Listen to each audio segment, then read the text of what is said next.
Most people believe the path to wealth is simple: work harder, work longer, and eventually the money will come.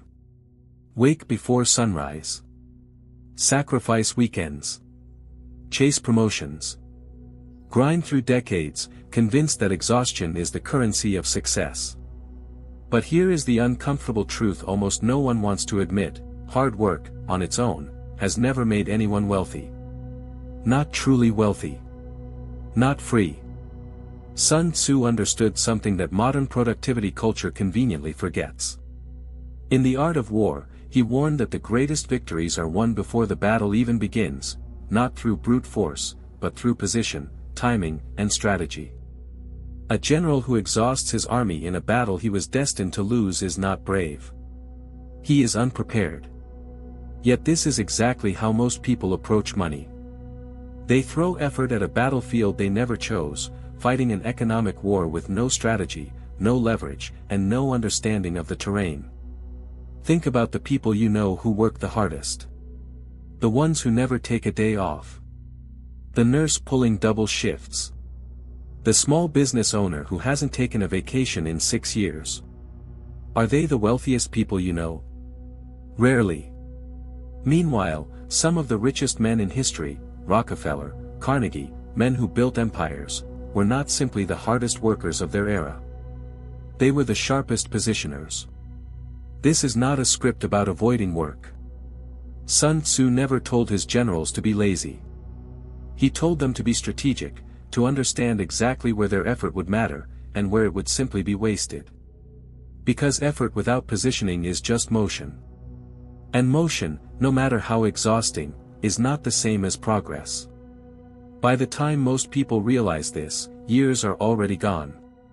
They've worked themselves into fatigue, chasing a version of wealth that was never designed to reward labor alone. The system does not punish hard work.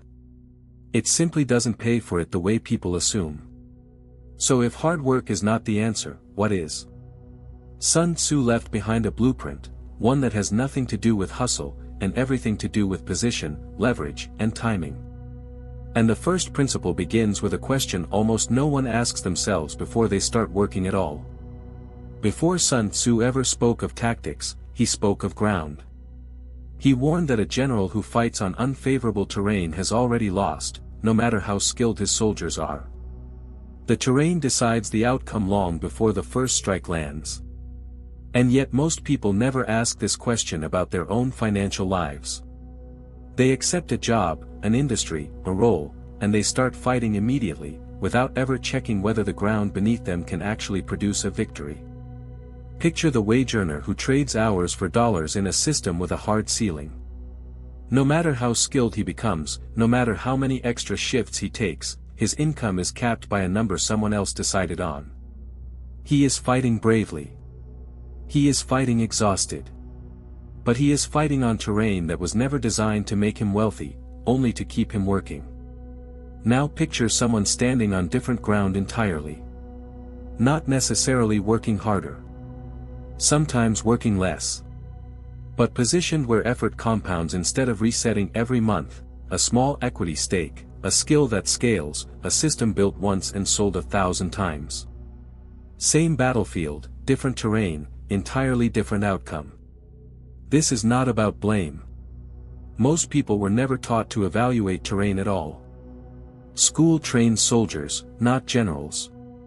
It teaches obedience to a role, not analysis of the ground that role sits on.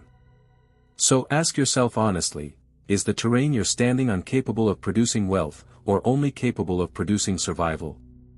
Because effort poured into the wrong terrain doesn't just fail to build wealth, it quietly convinces you that wealth was never possible to begin with. Sun Tzu's next principle explains exactly why this happens. Because even on the right terrain, most people still confuse one thing for another, and that confusion is the real reason hard work keeps failing them. Here is where most people get trapped without ever realizing it. They assume effort and leverage are the same thing. They are not. Effort is what you personally exert. Leverage is what multiplies what you exert, without needing more of you. Sun Tzu never praised the general who won by sheer numbers of exhausted soldiers. He praised the general who used terrain, timing, and force multipliers to make a smaller effort produce an outsized result. Wealth works the same way, though almost no one is taught to see it. Look at Rockefeller. He did not personally refine more oil than every competitor combined. He built pipelines, rail deals, and systems that let capital and infrastructure do the multiplying while he slept. Carnegie did not out-hammer every steelworker in Pittsburgh. He built the furnace that turned raw effort, other people's and his own, into something that scaled far beyond what one man's labor could ever produce alone. Now compare that to the modern employee who works 60 hours a week at a job with no equity, no scalable system, no compounding asset attached to the labor. Every hour worked is an hour that starts back at zero the next morning. There is no machine behind the effort. There is only the effort itself, over and over, forever. This is the quiet tragedy Sun Tzu's philosophy exposes. Not that people don't work hard enough, but that they pour real effort into terrain with no multiplier attached, a job, a hustle, a side gig, and wonder why exhaustion never converts into freedom. The builder asks a different question before spending a single hour: what happens to this effort after I stop? Does it disappear, or does it keep working without me? Most people never ask that question. And that single unasked question is often the entire distance between a lifetime of labor and a lifetime of wealth. Which raises a deeper problem, because even once someone understands leverage, something else quietly convinces them to abandon it before it ever compounds. There is a belief buried so deep in most people's minds that they never think to question it, the idea that suffering is owed a reward. That if you work hard enough, long enough, painfully enough, wealth will eventually arrive as payment for the pain. It sounds noble. It is also one of the most expensive lies a person can believe. Sun Tzu warned kingdoms against exactly this trap, though in a different form. He cautioned that no nation has ever benefited from a prolonged war. The longer an army stays in the field, he taught, the more it drains the treasury, exhausts the soldiers, and weakens the very kingdom it was meant to protect. Victory delayed by stubbornness is not virtue. It is decline disguised as effort. The same law governs a life spent laboring on unleveraged ground. A person can work 40 years believing the length and difficulty of the struggle will eventually be rewarded, as if the universe keeps a ledger of suffering and pays out accordingly. But markets do not pay for pain.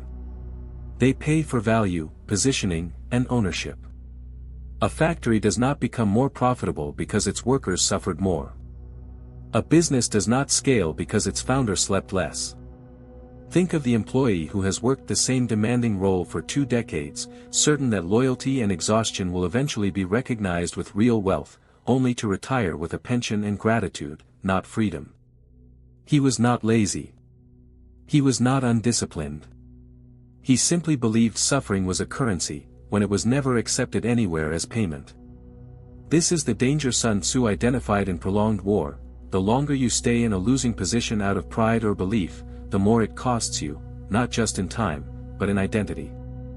You start to define yourself by the struggle itself. So the question becomes uncomfortable: are you continuing this battle because it's winnable, or because stopping would mean admitting the terrain was wrong from the start? Sun Tzu's next principle offers a way out, one built not on enduring the battlefield longer, but on choosing a different one entirely. Sun Tzu wrote that the skilled warrior first makes himself invincible, then waits for the enemy to become vulnerable. Invincibility, in his teaching, was never about strength in the moment of battle. It was about position, securing ground so favorable that the outcome is decided before a single move is made.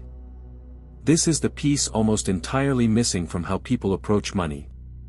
They enter crowded terrain, the most competitive job markets, the most saturated industries, the professions everyone was told to chase, and then wonder why the fighting is so brutal. 10,000 people compete for the same corporate ladder, the same visibility, the same limited promotions. The battlefield itself guarantees exhaustion, regardless of talent. Consider a historical parallel. Outnumbered armies throughout history rarely won by matching their enemy head-on in open terrain. They won by choosing narrow passes, high ground, or unexpected approaches, places where their smaller force suddenly held the advantage. Position turned weakness into strength. Now consider the modern equivalent, two people with equal skill. One spends a decade competing in the most oversaturated field imaginable, fighting for scraps of attention. The other identifies a smaller, less contested niche, a skill in demand but low in competition, and becomes essential within it almost immediately. Same effort. Different terrain. Entirely different leverage. This is not about avoiding difficulty. It's about refusing unnecessary difficulty. Sun Tzu never told his generals to seek the hardest fight to prove their worth. He told them to seek the fight already won by position. Ask yourself where you are currently competing. Is it crowded because it's valuable, or crowded because everyone was told it was the only path? The wealthy rarely fight where everyone else is fighting. They quietly relocate to ground no one else has claimed. But positioning alone isn't enough if the timing is wrong. Sun Tzu's next principle reveals why even perfect ground can be wasted, and why most people force the fight at exactly the worst possible moment. Sun Tzu taught that the skilled strategist waits for the precise moment when victory becomes inevitable, rather than forcing a battle before conditions are ready. He compared timing to a mountain torrent, one that can sweep boulders along its path not through constant effort, but through the accumulated force of held-back water finally released at the right moment. Force too early, and the advantage is wasted. Wait too long, and the opportunity disappears. Most people do the opposite with money.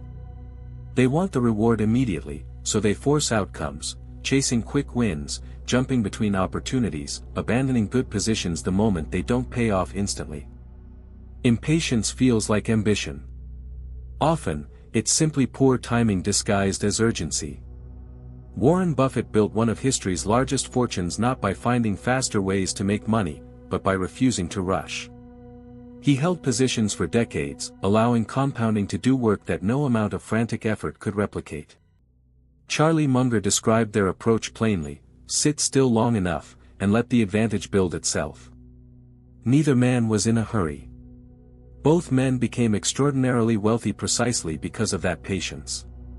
Compare this to the small investor who buys in a panic, sells in a panic, and re-enters at exactly the wrong moment, not because he lacks intelligence, but because he lacks Sun Tzu's discipline of waiting for the right terrain and the right moment simultaneously. Think about your own financial decisions. How many were made from patience and positioning, and how many were made from urgency, fear of missing out, or simple impatience with the pace of your own progress? Sun Tzu never rewarded speed for its own sake. He rewarded the general who could hold position, absorb the weight, and strike only when the odds were already won. But timing alone still isn't the full picture, because even patient, well-positioned effort can be wasted if it's scattered in too many directions at once. Sun Tzu taught that a general who divides his forces evenly across every possible threat ends up weak everywhere and strong nowhere. The stronger strategy, he insisted, was concentration, gathering the full weight of your resources and striking with overwhelming force at the single point where it matters most, rather than spreading thin in an attempt to defend or attack everything at once. Most people manage their time, energy, and money the way a weak general manages an army: a little bit here, a little bit there. A side hustle on weekends. A course half finished. Savings split across a dozen small, uncommitted efforts. None of it wrong individually. All of it fatally diluted collectively. Scattered force rarely wins any battle, no matter how much total effort was spent. Compare this to how concentrated capital actually builds empires. Early Standard Oil did not spread Rockefeller's resources across 10 unrelated ventures. Every dollar, every deal, every acquisition reinforced the same core position until that position became nearly unbeatable. The concentration itself was the weapon. Picture two people with the same amount of free time each week.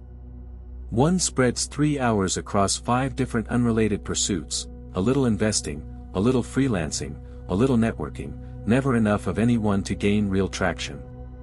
The other commits those same 3 hours entirely to one skill, one asset, one growing advantage, and within a year, holds a position the scattered person never reaches in 5.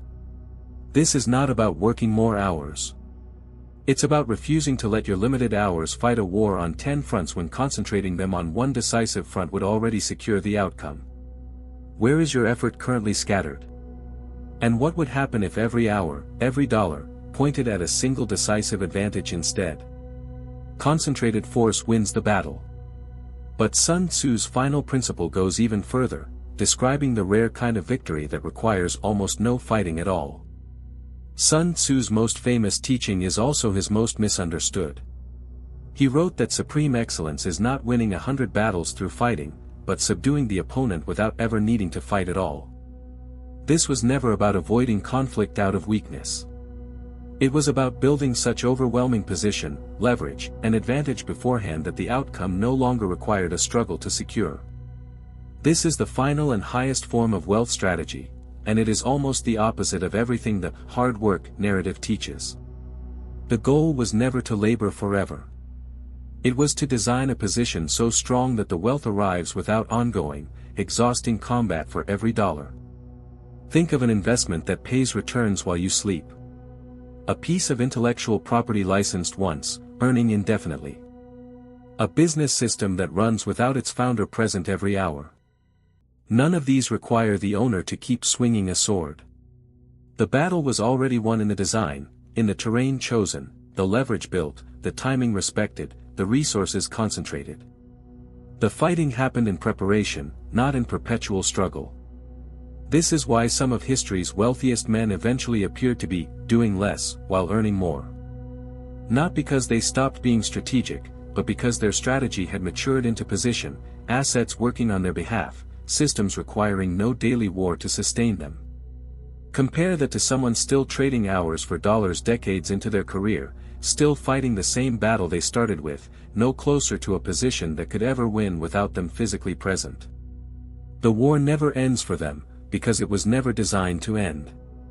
Every principle before this one, terrain, leverage, patience, timing, concentration, exists to build toward this single outcome, a life where wealth no longer requires constant combat to maintain. That is the difference between a soldier and a strategist. And it is the difference this entire journey has been building toward. Somewhere along the way, most people were taught that wealth is a reward for suffering, that if they simply worked harder, longer, and with enough sacrifice, the money would eventually arrive. Sun Tzu never taught this, and neither does history. The wealthiest builders were rarely the most exhausted. They were the most strategic. You now understand what most people never will. That terrain decides outcomes before effort even begins. That leverage multiplies what raw labor never can. That suffering is not currency, and prolonged struggle on the wrong ground only drains what could have been built elsewhere. That position beats aggression, that timing beats urgency, and that concentrated force will always outperform efforts scattered in 10 directions at once. And above all, that the highest form of strategy is a life built strong enough to win without a daily fight to sustain it. This is the shift that separates a soldier from a strategist. A soldier measures worth in hours endured. A strategist measures worth in positions secured. One collapses from exhaustion decades later, wondering where the reward went. The other builds quietly, patiently, until the outcome was never in question. You do not need to work harder than everyone else. You need to see the terrain they've never learned to read. Sun Tzu did not conquer through brute force. He conquered through understanding what others refused to study. The battlefield of wealth is still open. Most will keep fighting the way they were taught, loudly, exhaustedly, without a plan. You now have something they don't. The only question left is where you choose to stand.